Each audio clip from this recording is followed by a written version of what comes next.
Olá pessoal, tudo bem? Como prometido, eu estou finalizando a aula da semana passada.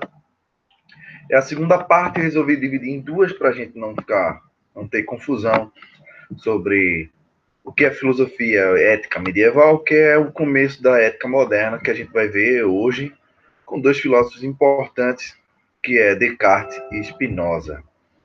Então, sem arrodeios, qual é o problema que a gente está tratando, né? O início da modernidade é um período bem conturbado, no qual há uma crise de valores sobre o que é o certo e o errado na medieval, tanto em termos de valores éticos quanto valores científicos, valores epistemológicos. Ou seja, há uma dificuldade de saber o que é o certo e o errado, o que é para fazer, no final das contas. Por isso que ele é considerado um período de incertezas. Né? Há uma grande incerteza sobre o que deveria ser ensinado.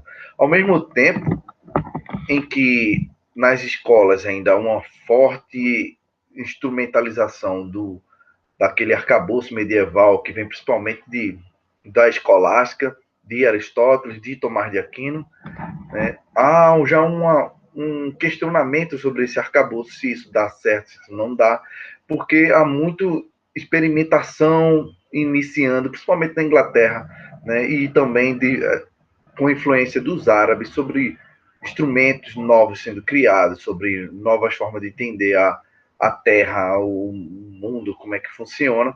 Então, aqueles valores medievais, aquela certeza medieval, cunhada na igreja em Platão e Aristóteles, estava ruindo,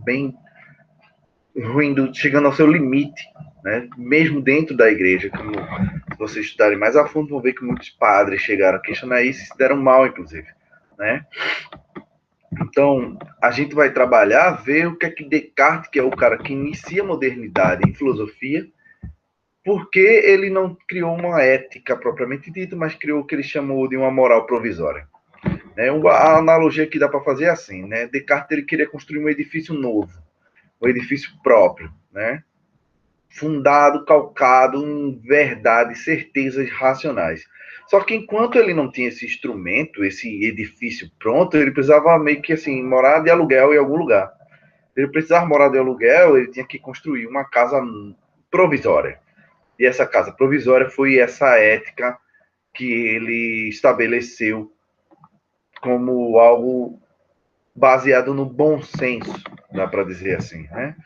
Se a gente for olhar essa citação de Descartes, isso deixa claro o modo como ele compreende a filosofia. Lembrando que filosofia e ciência não havia distinção em termos entre filosofia e ciência. Era tudo chamado de filosofia.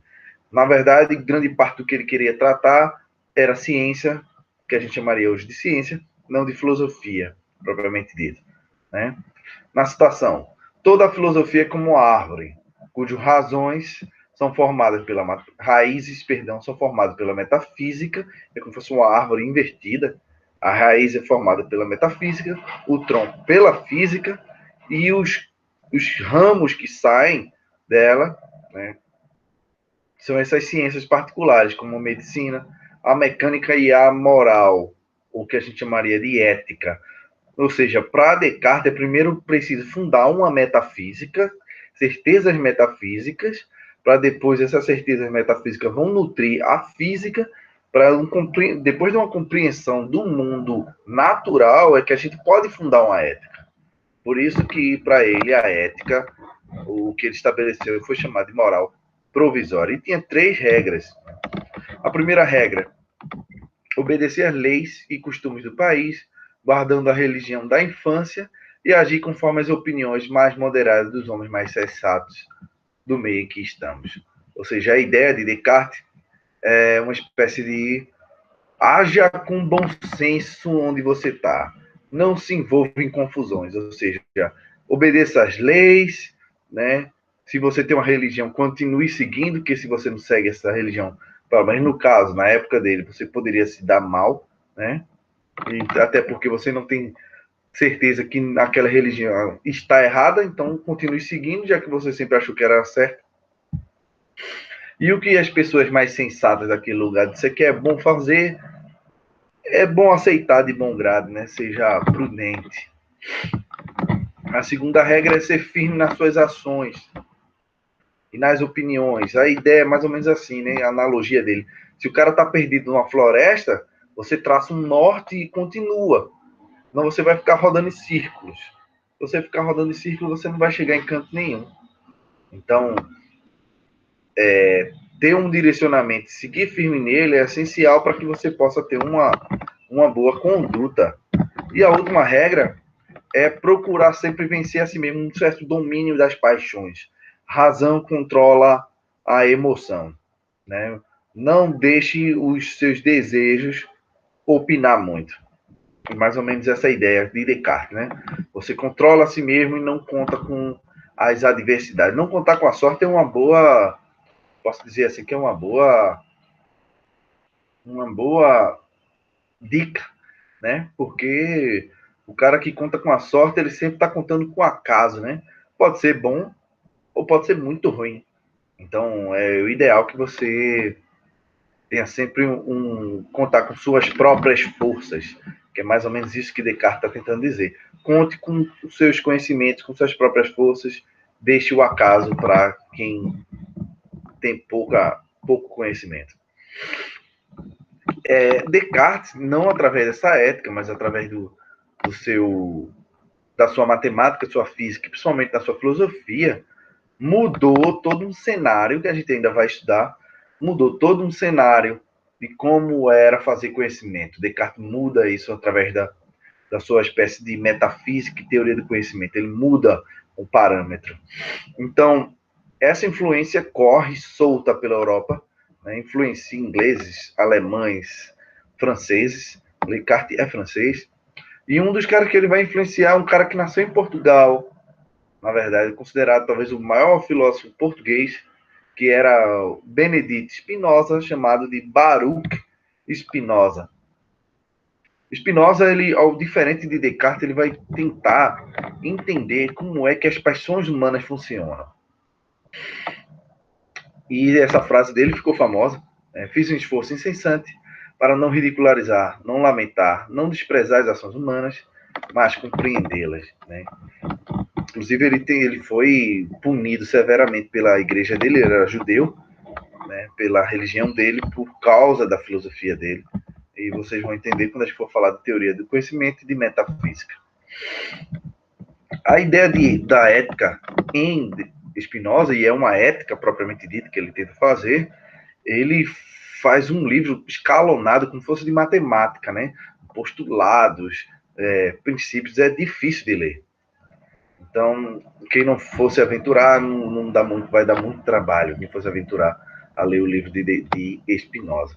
Mas a ideia de Spinoza, baseada em Descartes faz uma divisão entre mente e corpo, né, dizendo que, basicamente, o que ele vai dizer é que o ser humano é a mente, né, enquanto o Spinoza vai dizer que, na verdade, nós somos uma fusão, uma mistura e que não dá para separar entre mente e corpo, razão e paixão. Parte das coisas que a gente faz no mundo não são por causas puramente racionais, mas pelo modo como as coisas nos afeccionam, nos afetam. Ou seja, os corpos do mundo nos afetam, as pessoas do mundo nos afetam, as coisas nos afetam, e isso faz com um modo de como nossas emoções funcionam e como nossa razão funciona. Então, entender como há esse jogo de afecções é fundamental para entender como é o ser humano, segundo Spinoza. Quando a gente tem bons encontros, dá para dizer assim, a gente chama encontros positivos, né? E quando a gente tem maus encontros, a gente chama de negativos. Então, para Spinoza é fundamental entender o que move o ser humano. Ele chamou esse termo, né, que a gente traduziria talvez por desejo, de conatus. O que é o conatus? Ele vem em dois sentidos, segundo os estudiosos, né? Um impulso para preservação, né? A gente poderia chamar de instinto de sobrevivência, talvez, né? Um termo mais atualizado, mas não é correto. E um outro é um impulso para expansão, uma vontade de expandir-se, mas não no sentido de crescer, mas de realizar-se a si mesmo, né? De buscar a excelência, buscar o seu máximo, o seu grau máximo de realização, entende? O conatus é aquele impulso que faz com que a gente haja, e é sempre nessas duas vertentes, de continuar existindo e de buscar o melhor para nós mesmos. Aí, todos os seres humanos, todos os indivíduos, todos os animais, na verdade, todos os animaizinhos, têm esse primeiro momento, desse primeiro impulso da preservação, né? Mas qual é a vantagem do ser humano? O ser humano é o único que é autoconsciente desse impulso. Ou seja, de todos os animaizinhos, de toda a cadeia, como a gente poderia chamar dessa cadeia biológica, né? Depois de Darwin, somente o ser humano é aquele bichinho lá em cima que consegue ter uma autoconsciência desses impulsos, desses desejos. Então, justamente, compreender o desejo é compreender por que algo nos afeta de forma positiva. Compreender os desejos é compreender por que algo nos afeta de forma negativa. Ou seja, compreender o que a gente chama de bom e o que a gente chama de mal. Então, o que é interessante, né? Dentro da lógica espinosista, a gente vai estudar esse teoria de conhecimento. As coisas são determinadas, né? São um mundo formado de causas e efeitos. Então, como é que a gente foge dessa cadeia de determinação? É quando a gente começa a tomar consciência dos desejos que nos impulsionam. Então, a gente está caminhando para a liberdade. Liberdade para Spinoza, então, é bastante diferente do que a gente vai ver, por exemplo, em Locke. Os liberais não é uma liberdade de não ter impedimentos para fazer coisas. Eu sou livre porque nada me impede. Não é isso. Ser livre para Spinoza é autodeterminação. É indicar um caminho para mim mesmo. Porque há coisas em nós que são nossos impulsos, o conatus, né, que impulsiona a gente a agir. Esse impulso, ele tenta nos determinar como determina os outros animais. É tomando consciência dele que a gente pode chegar a ser livre e a ser feliz. Então, os impulsos, tomar conhecimento desse impulso, é aumentar o nosso conhecimento. Quanto mais conhecimento a gente tem, mais consciência a gente cria. Autoconsciência a gente cria. Quanto mais autoconsciência a gente cria de nós mesmos, sobre nós mesmos, mais liberdade a gente visa. Quanto mais liberdade, mais feliz a gente é. Ou seja, para Spinoza, é um momento muito interessante que é pensar que as coisas que nos afetam no momento presente são muito fortes. Né? O desejo de comer pizza. Você tem uma pizza na sua frente e aquilo ali lhe afeta de uma forma muito, muito grande. Você queria manter uma dieta, mas não consegue, porque a pizza está ali, na sua cara. Mas como é que ela chegou ali? Chegou ali porque você comprou. Não chegou ali voando. Alguém comprou. Então, qual é a ideia de Spinoza, né? É que você vai utilizar a razão para que a razão, através do processo de imaginação, crie estratégias para que você não se envolva em afecções que lhe prejudiquem, que você não quer mais, que não faz parte do seu cônato, do seu desejo. Ou seja, se você tem um desejo que sei lá, entrar em forma, então você tem que criar uma estratégia para não cair nessa tentação de estar comprando pizza, estar comprando uma lasanha, etc. Isso é com você. Você tem um desejo de ser mais estudioso, você tem que criar uma estratégia futura para coordenar os seus atos presentes. Porque os atos presentes, as afecções do presente são muito fortes e faz com que a gente não consiga ter muito controle sobre o que é que ela faz.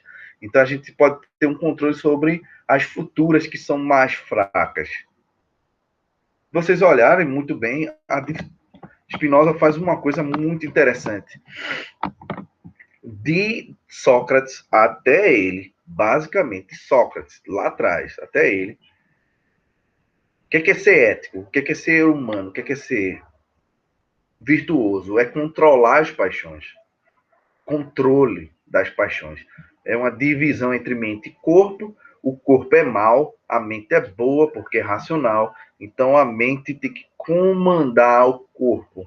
Sócrates faz isso em certo sentido, ou seja, quanto mais conhecimento você tem, menos você erra em Sócrates. Platão vai na mesma esteira. Aristóteles fala de ser prudente, mas ser prudente entre excesso e falta, ou seja, manter a razão ali na guia, né? E todo o período medieval vai nessa mesma esteira, ainda com auxílio da religião. Só Spinoza que vai dizer, não, cara, a gente entendeu tudo errado. Nós somos o corpo, esse corpo tem desejos, e esses desejos não podem ser simplesmente negados e abafados, senão a gente nunca vai ser feliz. A gente tem que compreender como esses desejos funcionam em cada um de nós. Compreender por que esses desejos nos impulsionam, e se a gente tenta reprimir, a gente vive infeliz. A gente não vive autodeterminado, a gente deixa o tempo todo, a gente sofre o tempo todo com as determinações externas, o corpo sofre o tempo todo porque o corpo não se entende, a gente não se entende. Então Spinoza dá um grande salto nesse sentido de acoplar e retomar os desejos humanos dentro da esfera da ética, ou seja, os desejos, os impulsos que são tomados como elementos irracionais por toda a filosofia grega e medieval, são pensados agora como tendo uma lógica. Os desejos possuem uma lógica, eles têm uma razão de ser, porque todos eles fazem parte de um todo que é o ser humano. Então, se esses desejos estão lá, eles precisam ser racionalizados, precisam ser pensados, tomado consciência. Essa filosofia de Spinoza vai mudar todo um parâmetro do que vem depois, principalmente com Hegel, Schopenhauer e Nietzsche. Somente Nietzsche. Né? A ideia de que a gente precisa pensar o que é bom. O que é bom? Bom é aquele que representa a nossa vontade de continuar existindo, de existir, de fazer aquilo que a gente quer, que nos promove um bem. O que é mal? Mal é aquilo que vai nos deteriorando, dá para dizer assim. Ou seja, o mal e o bem passam a ser elementos da terra, terrenos, não algo superior, ditado por regras, no mundo das ideias, nem ditado por Deus. O bom e o mal tá no mundo, é imanente, não é transcendente, não transcende, não vai além, é algo imanente, está no mundo, está no ser humano, está nessas regras que a gente vive, nesse encontro, ou seja, a ética de Spinoza é chamada de ética dos afetos, por isso que é algo forte, contrapõe o que Descartes fala, contrapõe o que todo mundo fala antes dele, né? Porque todo mundo sempre pensou em controlar os desejos, controlar as paixões, esse elemento que foi considerado por muitos séculos irracional. Enquanto Spinoza dá uma nova roupagem, faz uma fusão entre mente e corpo. Se mente é corpo, corpo é mente, é tudo junto. Então não há como separar o que o ser humano é dele mesmo. Então, enfim, a gente vai encerrando a aula de hoje. E daqui a pouco disponível para todos vocês a aula na próxima semana. A gente vai ver a distinção e a dúvida, a arenga, dá para dizer assim, entre uma ética kantiana e uma ética utilitarista. E a gente vai dar uma olhada sexta-feira, 15 horas. Então, vamos lá, até mais, abraço.